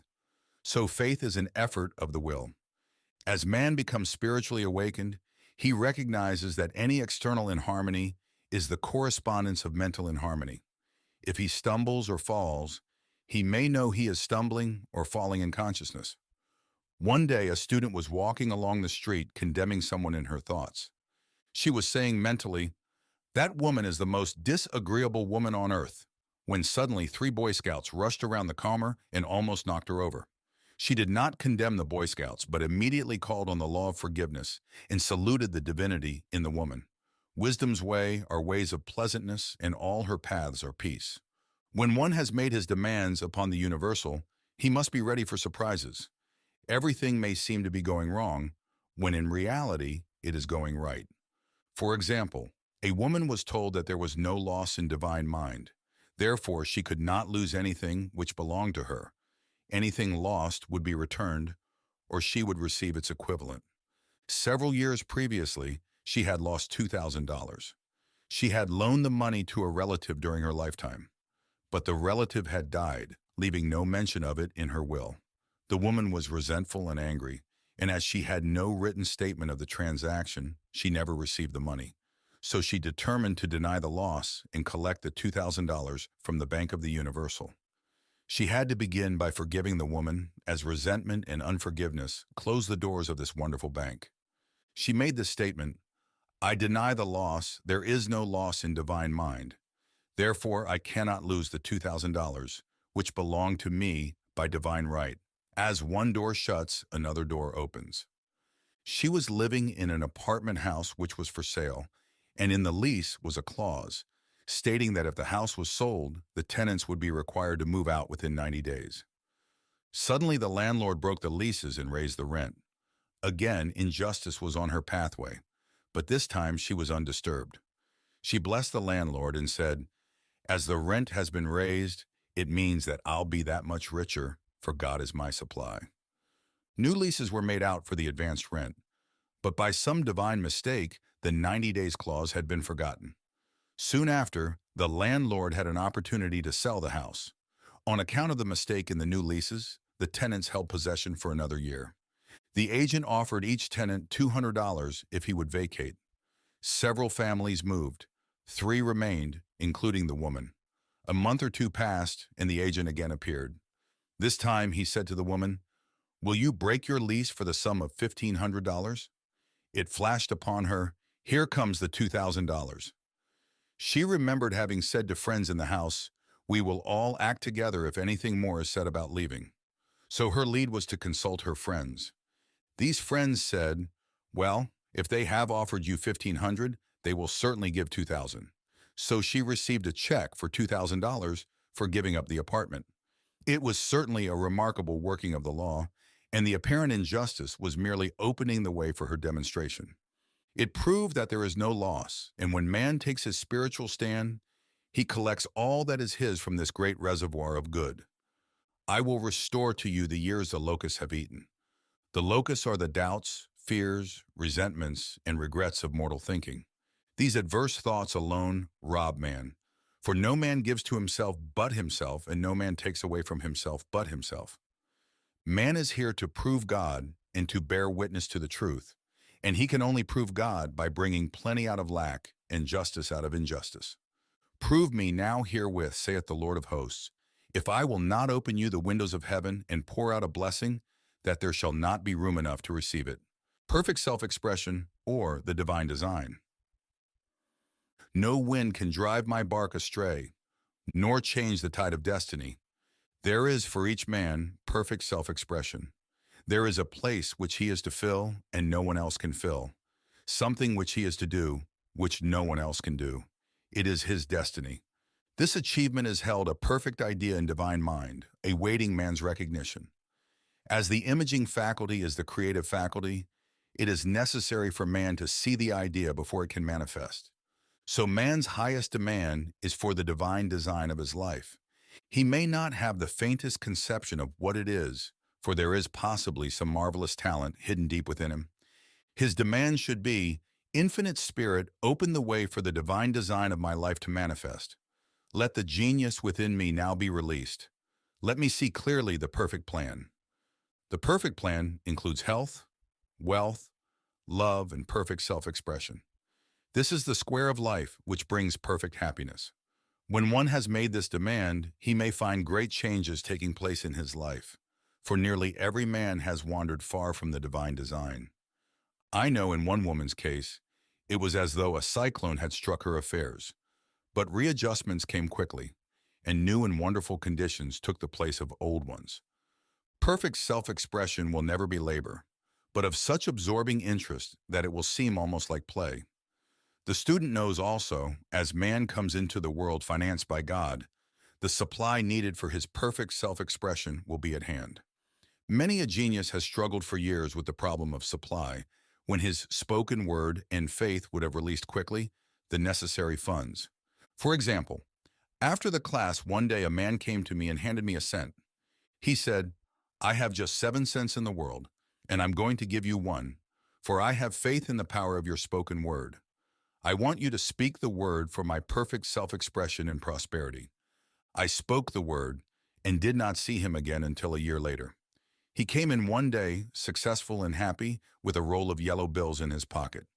He said, immediately after you spoke the word, I had a position offered me in a distant city and am now demonstrating health, happiness, and supply. A woman's perfect self-expression may be in becoming a perfect wife, a perfect mother, a perfect homemaker, and not necessarily in having a public career. Demand definite leads, and the way will be made easy and successful. One should not visualize or force a mental picture. When he demands the divine design to come into his conscious mind, he will receive flashes of inspiration and begin to see himself making some great accomplishment. This is the picture or idea he must hold without wavering. The thing man seeks is seeking him. The telephone was seeking Bell. Parents should never force careers and professions upon their children. With a knowledge of spiritual truth, the divine plan could be spoken for, early in childhood or prenatally. A prenatal treatment should be, let the God in this child have perfect expression. Let the divine design of his mind, body, and affairs be made manifest throughout his life, throughout eternity. God's will he done, not man's. God's pattern, not man's pattern, is the command we find running through all the scriptures, and the Bible is a book dealing with the science of the mind. It is a book telling man how to release his soul, or subconscious mind, from bondage. The battles described are pictures of man waging war against mortal thoughts. A man's foes shall be they of his own household. Every man is Jehoshaphat, and every man is David, who slays Goliath, mortal thinking, with the little white stone, faith. So man must be careful that he is not the wicked and slothful servant who buried his talent. There is a terrible penalty to be paid for not using one's ability. Often fear stands between man and his perfect self-expression. Stage fright has hampered many a genius. This may be overcome by the spoken word or treatment. The individual then loses all self-consciousness and feels simply that he is a channel for infinite intelligence to express itself through. He is under direct inspiration, fearless and confident, for he feels that it is the Father within him who does the work. A young boy came often to my class with his mother. He asked me to speak the word for his coming examinations at school. I told him to make the statement, I am one with infinite intelligence. I know everything I should know on this subject. He had an excellent knowledge of history, but was not sure of his arithmetic. I saw him afterwards and he said, I spoke the word for my arithmetic and passed with the highest honors, but thought I could depend on myself for history and got a very poor mark. Man often receives a setback when he is too sure of himself, which means he is trusting to his personality and not the Father within. Another one of my students gave me an example of this. She took an extended trip abroad one summer, visiting many countries, where she was ignorant of the languages. She was calling for guidance and protection every minute, and her affairs went smoothly and miraculously. Her luggage was never delayed nor lost. Accommodations were always ready for her at the best hotels, and she had perfect service wherever she went. She returned to New York. Knowing the language, she felt God was no longer necessary, so looked after her affairs in an ordinary manner. Everything went wrong, her trunks delayed, amid inharmony and confusion. The student must form the habit of practicing the presence of God every minute. In all thy ways acknowledge him. Nothing is too small or too great. Sometimes an insignificant incident may be the turning point in a man's life. Robert Fulton, watching some boiling water simmering in a tea kettle, saw a steamboat. I have seen a student often keep back his demonstration through resistance or pointing the way. He pins his faith to one channel only and dictates just the way he desires the manifestation to come, which brings things to a standstill. My way, not your way, is the command of infinite intelligence. Like all power, be it steam or electricity, it must have a non-resistant engine or instrument to work through, and man is that engine or instrument. Over and over again, man is told to stand still. O Judah, fear not, but tomorrow go out against them, for the Lord will be with you. You shall not need to fight this battle. Set yourselves, stand ye still, and see the salvation of the Lord with you. We see this in the incidents of the $2,000 coming to the woman through the landlord when she became non-resistant and undisturbed, and the woman who won the man's love after all suffering had ceased. The student's goal is poise. Poise is power, for it gives God power a chance to rush through man, to will and to do its good pleasure. Poised, he thinks clearly and makes right decisions quickly. He never misses a trick. Anger blurs the visions, poisons the blood, is the root of many diseases, and causes wrong decision leading to failure. It has been named one of the worst sins as its reaction is so harmful. The student learns that in metaphysics, sin has a much broader meaning than in the old teaching. Whatsoever is not of faith is sin. He finds that fear and worry are deadly sins. They are inverted faith, and through distorted mental pictures, bring to pass the thing he fears. His work is to drive out these enemies from the subconscious mind. When man is fearless, he is finished. Maeterlinck says that man is God afraid. So as we read in the previous chapters, man can only vanquish fear by walking up to the thing he is afraid of. When Jehoshaphat and his army prepared to meet the enemy, singing praise the Lord for his mercy endureth forever, they found their enemies had destroyed each other and there was nothing to fight. For example, a woman asked a friend to deliver a message to another friend. The woman feared to give the message, as the reasoning mind said, don't get mixed up in this affair, don't give that message. She was troubled in the spirit, for she had given her promise. At last she determined to walk up to the lion and call on the law of divine protection. She met the friend to whom she was to deliver the message. She opened her mouth to speak it when her friend said, so-and-so has left town. This made it unnecessary to give the message, as the situation depended upon the person being in town.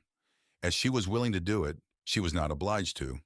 As she did not fear, the situation vanished.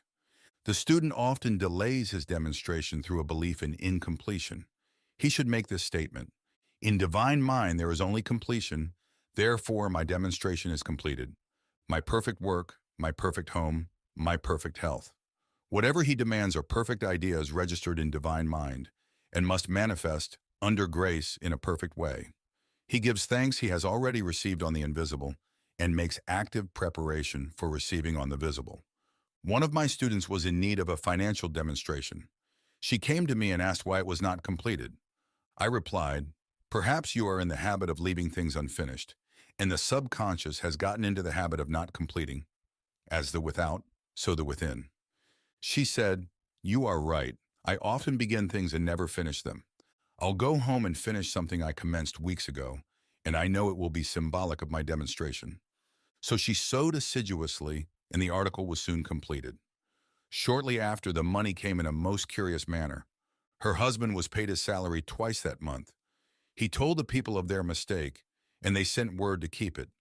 When man asks, believing, he must receive, for God creates his own channels. I have been sometimes asked, suppose one has several talents, how is he to know which one to choose? Demand to be shown definitely. Say, Infinite Spirit, give me a definite lead. Reveal to me my perfect self-expression. Show me which talent I am to make use of now. I have known people to suddenly enter a new line of work and be fully equipped with little or no training. So make the statement, I am fully equipped for the divine plan of my life, and be fearless in grasping opportunities. Some people are cheerful givers, but bad receivers. They refuse gifts through pride or some negative reason, thereby blocking their channels, and invariably find themselves eventually with little or nothing. For example, a woman who had given away a great deal of money had a gift offered her of several $1,000s. She refused to take it, saying she did not need it. Shortly after that, her finances were tied up, and she found herself in debt for that amount. Man should receive gracefully the bread returning to him upon the water. Freely ye have given, freely ye shall receive. There is always the perfect balance of giving and receiving, and though man should give without thinking of returns, he violates law if he does not accept the returns which come to him. For all gifts are from God, man being merely the channel. A thought of lack should never be held over the giver. For example, when the man gave me the 1 cent, I did not say, poor man, he cannot afford to give me that. I saw him rich and prosperous, with his supply pouring in. It was this thought which brought it. If one has been a bad receiver, he must become a good one, and take even a postage stamp if it is given him, and open up his channels for receiving. The Lord loveth a cheerful receiver, as well as a cheerful giver. I have often been asked why one man is born rich and healthy, and another poor and sick. Where there is an effect, there is always a cause. There is no such thing as chance. This question is answered through the law of reincarnation. Man goes through many births and deaths until he knows the truth which sets him free. He is drawn back to the earth plane through unsatisfied desire, to pay his karmic debts or to fulfill his destiny. The man born rich and healthy has had pictures in his subconscious mind, in his past life of health and riches, and the poor and sick man of disease and poverty. Man manifests on any plane the sum total of his subconscious beliefs. However, birth and death are man-made laws, for the wages of sin is death. The Adamic fall in consciousness through the belief in two powers. The real man, spiritual man, is birthless and deathless. He never was born and has never died. As he was in the beginning, he is now and ever shall be. So through the truth, man is set free from the law of karma, sin, and death, and manifests the man made in his image and likeness. Man's freedom comes through fulfilling his destiny, bringing into manifestation the divine design of his life. His Lord will say unto him, Well done, thou good and faithful servant. Thou hast been faithful over a few things. I will make thee ruler over many things, death itself. Enter thou into the joy of thy Lord, eternal life. Denials and affirmations. Thou shalt also decree a thing, and it shall be established unto thee. All the good that is to be made manifest in man's life is already an accomplished fact in divine mind, and is released through man's recognition or spoken word. So he must be careful to decree that only the divine idea be made manifest. For often he decrees through his idle words, failure or misfortune. It is therefore of the utmost importance to word one's demands correctly, as stated in a previous chapter. If one desires a home, friend, position, or any other good thing, make the demand for the divine selection. For example, Infinite Spirit, open the way for my right home, my right friend, my right position. I give thanks it now manifests under grace in a perfect way. The latter part of the statement is most important. For example, I knew a woman who demanded $1,000. Her daughter was injured, and they received $1,000 indemnity, so it did not come in a perfect way. The demand should have been worded in this way: Infinite Spirit, I give thanks that the $1,000 which is mine by divine right is now released and reaches me under grace in a perfect way. As one grows in a financial consciousness, he should demand that the enormous sums of money, which are his by divine right, reach him under grace in perfect ways. It is impossible for man to release more than he thinks is possible, for one is bound by the limited expectancies of the subconscious. He must enlarge his expectancies in order to receive in a larger way. Man so often limits himself in his demands. For example, a student made the demand for $600 by a certain date. He did receive it, but heard afterwards that he came very near receiving $1,000, but he was given just 600 as the result of his spoken word. They limited the Holy One of Israel. Wealth is a matter of consciousness. The French have a legend giving an example of this. A poor man was walking along a road when he met a traveler who stopped him and said, "My good friend, I see you are poor. Take this gold nugget, sell it, and you will be rich all your days." The man was overjoyed at his good fortune and took the nugget home. He immediately found work and became so prosperous that he did not sell the nugget. Years passed, and he became a very rich man. One day he met a poor man on the road. He stopped him and said, "My good friend, I will give you this gold nugget, which if you sell will make you rich for life." The mendicant took the nugget, had it valued, and found it was only brass. So we see the first man became rich through feeling rich, thinking the nugget was gold. Every man has within himself a gold nugget. It is his consciousness of gold, of opulence, which brings riches into his life. In making his demands, man begins at his journey's end.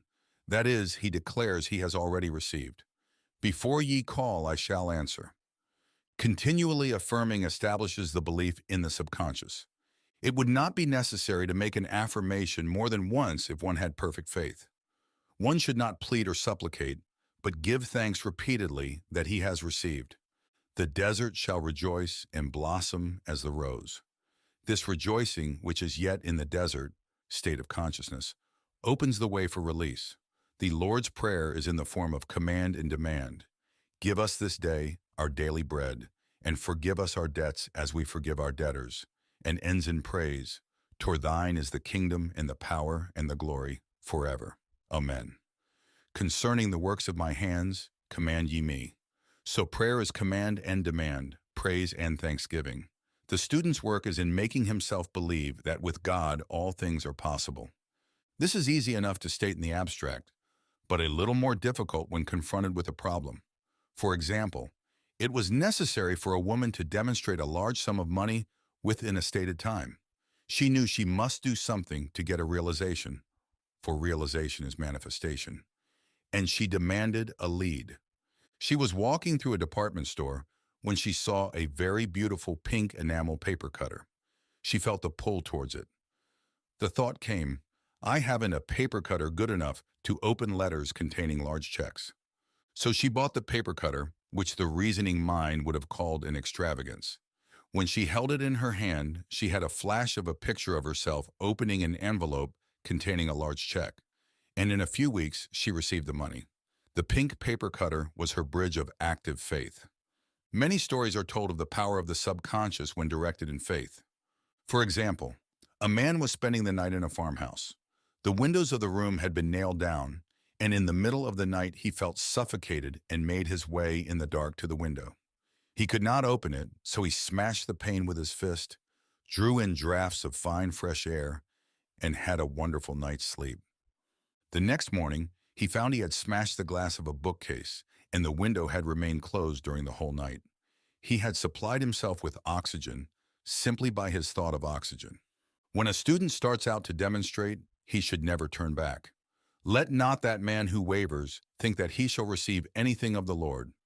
A colored student once made this wonderful statement: when I ask the Father for anything, I puts my foot down, and I says, Father, I'll take nothing less than I've asked for, but more. So man should never compromise. Having done all, stand. This is sometimes the most difficult time of demonstrating. The temptation comes to give up, to turn back, to compromise. He also serves who only stands and waits. Demonstrations often come at the 11th hour because man then lets go. that is, stops reasoning, and infinite intelligence has a chance to work. Man's dreary desires are answered drearily, and his impatient desires long delayed or violently fulfilled. For example, a woman asked me why it was she was constantly losing or breaking her glasses. We found she often said to herself and others with vexation, "I wish I could get rid of my glasses."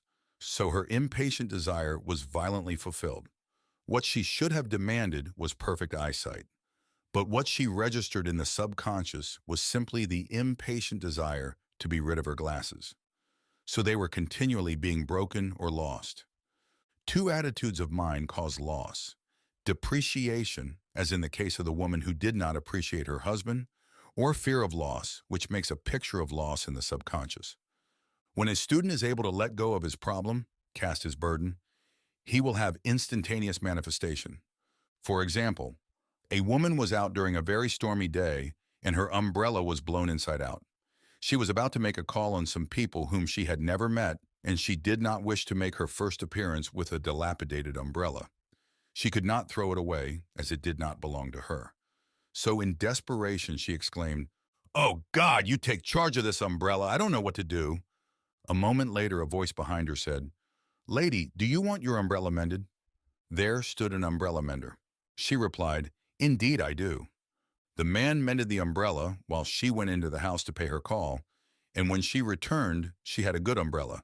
So there is always an umbrella mender at hand on man's pathway when one puts the umbrella, or situation, in God's hands. One should always follow a denial with an affirmation. For example, I was called on the phone late one night to treat a man whom I had never seen. He was apparently very ill. I made the statement, "I deny this appearance of disease. It is unreal, therefore cannot register in his consciousness. This man is a perfect idea in divine mind, pure substance expressing perfection. There is no time or space in divine mind. Therefore, the word reaches instantly its destination and does not return void. I have treated patients in Europe and have found that the result was instantaneous. I am asked so often the difference between visualizing and visioning. Visualizing is a mental process governed by the reasoning or conscious mind. Visioning is a spiritual process governed by intuition or the superconscious mind. The student should train his mind to receive these flashes of inspiration and work out the divine pictures through definite leads. When a man can say, "I desire only that which God desires for me," his false desires fade from the consciousness, and a new set of blueprints is given him by the master architect, the God within. God's plan for each man transcends the limitation of the reasoning mind and is always the square of life, containing health, wealth, love, and perfect self-expression. Many a man is building for himself in imagination a bungalow when he should be building a palace. If a student tries to force a demonstration through the reasoning mind, he brings it to a standstill. "I will hasten it," saith the Lord. He should act only through intuition or definite leads. Rest in the Lord and wait patiently. Trust also in him, and he will bring it to pass. I have seen the law work in the most astonishing manner. For example, a student stated that it was necessary for her to have $100 by the following day. It was a debt of vital importance which had to be met. I spoke the word, declaring spirit was never too late, and that the supply was at hand. That evening, she phoned me of the miracle. She said that the thought came to her to go to her safe deposit box at the bank to examine some papers. She looked over the papers, and at the bottom of the box was a new $100 bill. She was astounded and said she knew she had never put it there, for she had gone through the papers many times. It may have been a materialization as Jesus Christ materialized the loaves and fishes. Man will reach the stage where his word is made flesh or materialized instantly. The fields, ripe with the harvest, will manifest immediately, as in all of the miracles of Jesus Christ. There is a tremendous power alone in the name Jesus Christ. It stands for truth made manifest. He said, "Whatsoever ye ask the Father in my name, he will give it to you." The power of this name raises the student into the fourth dimension, where he is freed from all astral and psychic influences, and he becomes unconditioned and absolute, as God himself is unconditioned and absolute. I have seen many healings accomplished by using the words "in the name of Jesus Christ." Christ was both person and principle, and the Christ within each man is his Redeemer and salvation. The Christ within is his own fourth-dimensional self, the man made in God's image and likeness. This is the self which has never failed, never known sickness or sorrow, was never born and has never died. It is the resurrection and the life of each man. No man cometh to the Father save by the Son means that God, the universal, working on the place of the particular, becomes the Christ in man, and the Holy Ghost means God in action. So daily, man is manifesting the Trinity of Father, Son, and Holy Ghost. Man should make an art of thinking. The master thinker is an artist and is careful to paint only the divine designs upon the canvas of his mind. And he paints these pictures with masterly strokes of powder and decision, having perfect faith that there is no power to mar their perfection and that they shall manifest in his life the ideal made real. All power is given man, through right thinking, to bring his heaven upon his earth, and this is the goal of the game of life. The simple rules are fearless faith, non-resistance, and love. May each reader be now freed from that thing which has held him in bondage through the ages, standing between him and his own, and know the truth which makes him free. Free to fulfill his destiny, to bring into manifestation the divine design of his life, health, wealth, love, and perfect self-expression. Be ye transformed by the renewing of your mind. Denials and affirmations. For prosperity.